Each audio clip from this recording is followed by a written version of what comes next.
Mr. Arsenal, nandito na ako. Come inside. Okay.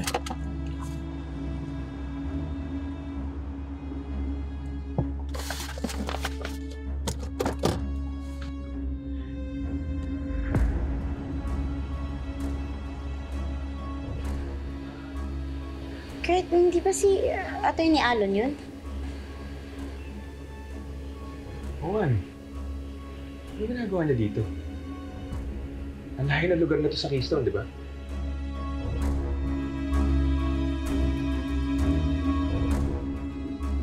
Kanina pa siya palingon-lingon, parang may hinahanap. Posible. Pero sinisigurado niya walang sumusunod or may nagmamatig sa kanya.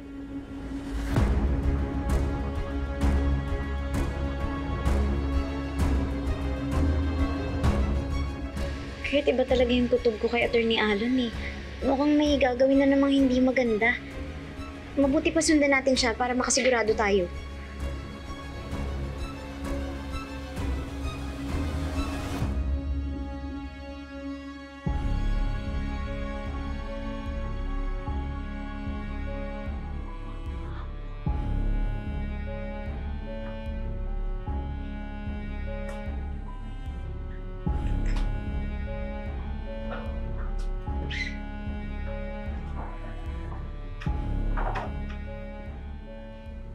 Ginulat mo ako, Atty. Renan. Hindi ko ina-expect na mapapabilis yung response mo dun sa last warning na binigay ko sa'yo. Well, the last message you sent was pretty convincing. Anyway, I'm here to extend the olive branch. I don't need an olive branch. What I need is the money you owe me! Kung mag-alala, Mr. Arsenal, I didn't come here empty-handed.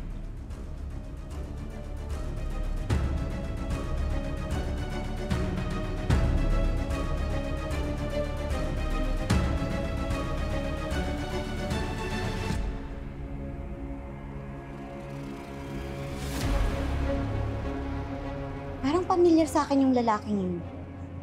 Parang yun yung nakita kong ka-argue ni Atty. Renan noon eh. Ano kaya yung inabot ni Atty. Alon? Daming pera.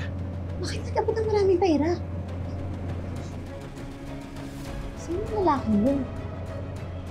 Wala akong idea. Kulang to, ah.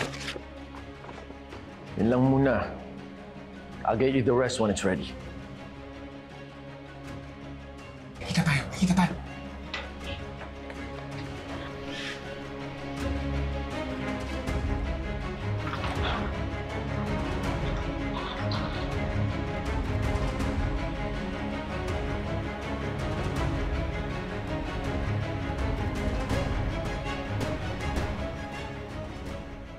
May kakaiba na talaga dito eh. Tara, kita tayo! Tara na!